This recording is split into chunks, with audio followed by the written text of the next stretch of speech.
ડભોઈ તાલુકાના પલાસવાડા ફાટક પાસે ડાયવર્ઝન રસ્તો ફોલો કરવાની કામગીરી શરૂ કરવામાં આવી છે। ડભોઈ વડોદરા રોડ પર પલાસવાડા ખાતે ઓવરબ્રિજ નિર્માણને કારણે રેલવે વિભાગ દ્વારા ડાયવર્ઝન આપવામાં આવ્યું હતું, પરંતુ આ ડાયવર્ઝન માર્ગ અત્યંત સાંકડો હોવાને કારણે અવારનવાર ટ્રાફિક જામની પરિસ્થિતિ સર્જાઈ હતી। ખાસ કરીને એમ્બ્યુલન્સ અને તાત્કાલિક સારવાર માટે લઈ જવામાં આવતા દર્દીઓને ભારે મુશ્કેલીઓનો સામનો કરવો પડતો હતો। આ ગંભીર સમસ્યાને ધ્યાનમાં રાખી ડભોઈના સંદેશ અખબારના પત્રકાર તથા જાગૃત નાગરિક વિવેક મહેતાએ મુદ્દો હાથ ઉપર લીધો હતો। છેલ્લા 1 મહિના દરમિયાન તેમણે વિવિધ વિભાગો તથા અધિકારીઓ સમક્ષ રજૂઆતો કરી ડાયવર્ઝન માર્ગ પહોળો કરવાની તાત્કાલિક જરૂરિયાત અંગે ગંભીરતા સમજાવી હતી। વિવેક મહેતાએ આ બાબતે પ્રધાનમંત્રી, રેલવે મંત્રી, મુખ્યમંત્રી તેમજ જિલ્લા કલેક્ટરને લેખિત રજૂઆત કરી હતી અને તાત્કાલિક નિરાકરણ લાવવા માંગણી કરી હતી। આ સાથે વિસ્તારના ધારાસભ્ય શ્રી શૈલેષભાઈ મહેતાએ પણ સંકલન બેઠક તથા રેલવે વિભાગ સમક્ષ રજૂઆત કરી હતી।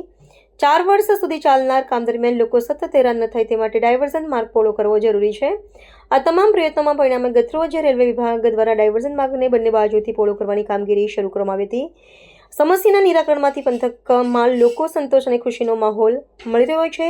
સ્થાનિક લોકોએ આ સફળ પ્રયાસ બદલ જાગૃત નાગરિક વિવેક મહેતાનો આભાર તથા અભિનંદન પાઠવ્યા હતા।